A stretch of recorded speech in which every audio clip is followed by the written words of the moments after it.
Rede Globo, ela é uma mídia que se formou com uma raiz bastante autoritária, porque ela se forma em conluio, em apoio aberto com a ditadura militar. A ditadura militar dá todo o respaldo para que se forme essa grande rede, em contrapartida da sua própria legitimação política.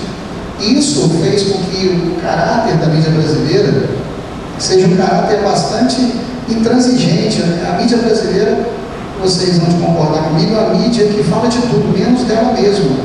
A mídia brasileira não se critica.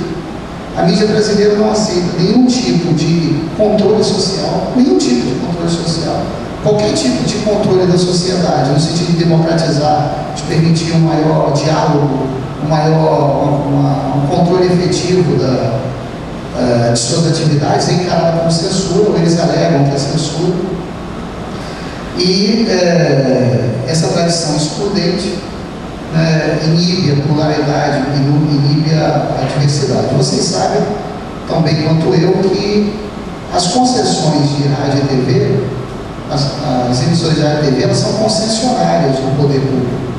Elas não são donas. A Rede Globo não é dona daquele canal, ela é concessionária.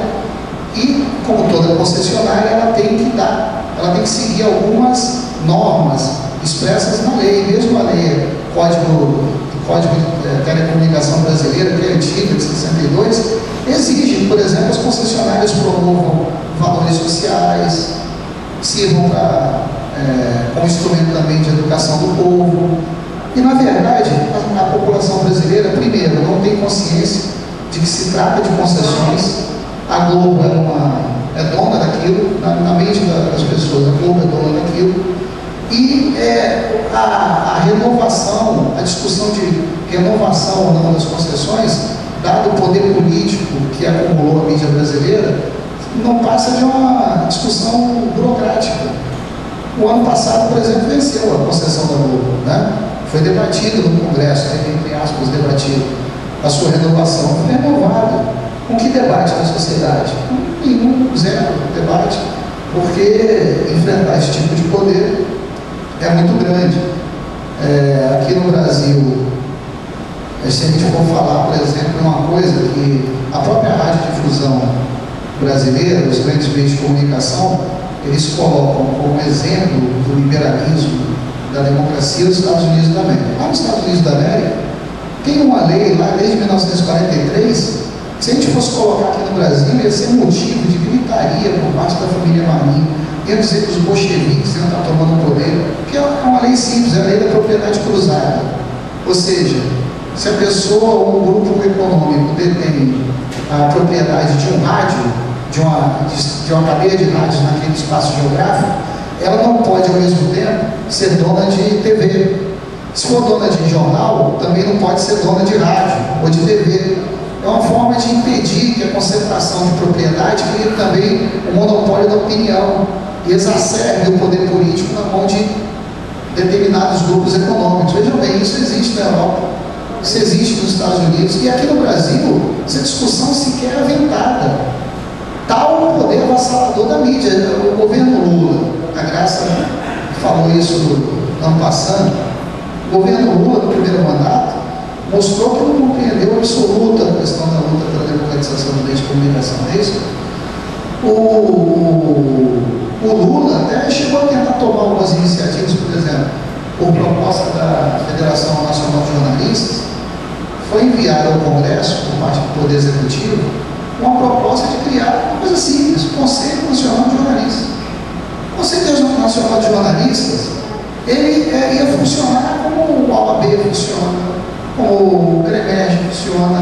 Quem ia nomear a direção do Conselho Nacional de Jornalistas não era o governo, eram os jornalistas que iam eleger, assim como os advogados elegem a diretoria da OAB, assim como os médicos elegem a diretoria do CREMERG, e como qualquer profissão, ia estar sujeito a esse código de ética. Ou seja, o jornalista que de má fé inventasse, mentisse para prejudicar, ou seja, usasse má fé de forma criminosa na sua profissão, ele seria levado à comissão de ética do Conselho de Jornalistas, ia ser julgado por seus pares.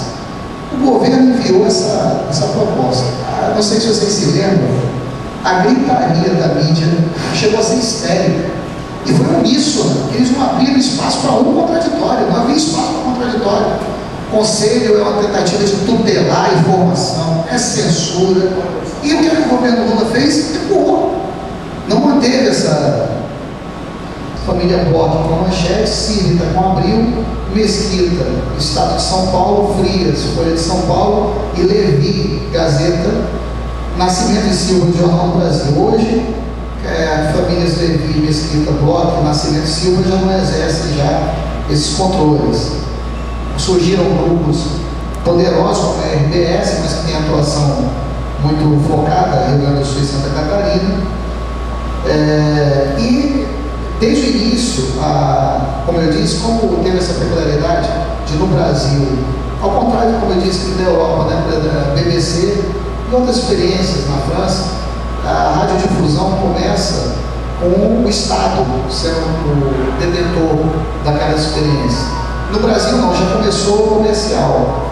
E todas as outras legislações nunca impuseram claramente um freio ao monopólio, ou seja, pode monopolizar, não tem problema. A Constituição de 88, na verdade, no capítulo 5, ela diz lá claramente que deve se combater o monopólio. Mas como isso nunca foi regulamentado, virou letra morta. Então, já quando começa a surgir os primeiros grandes jornais, em 1924, por exemplo, começa com o Pequeno Jornal do Rio, Grupo Diários Associados. Em 59, gera o maior império de mídia da América Latina, 40 jornais e revistas, mais de 20 estações de rádio, uma dezena de emissoras de televisão, uma agência de notícia, uma empresa de propaganda. Abre aspas, aqui eu vou citar a descrição do Atlas da Fundação Getúlio Vargas. Além de um castelo na Normandia, 9 fazendas espalhadas por 4 estados, indústrias químicas e laboratórios farmacêuticos. Esse império depois foi desbancado pela Globo, que também começou com o jornal em 1925, consolidou-se na ditadura militar e hoje é hegemônico. Um levantamento do Instituto de Pesquisas e Estudos de Comunicação revelou que a Globo possui hoje 223 emissoras próprias ou afiliadas e controla o maior número de veículos em todas as áreas. A Globo controla 61% das emissoras de TV em UHF, 40% dos jornais, 31% das TVs VHF, 30% das rádios FM, 28% das rádios AM. Em 2003, a TV Globo, as TVs em geral, abocanharam 60% da verba publicitária do país, 6 bilhões e 500 milhões de reais. Dessas verbas, 78% foram para a Rede Globo. Em 2005, a Rede Globo, sem incluir as afiliadas, teve um faturamento líquido de 4 bilhões, que é 3 vezes o faturamento da Record e da SBT juntos. É claro que, de alguns anos para cá, alguns números vão mostrando uma certa tendência de queda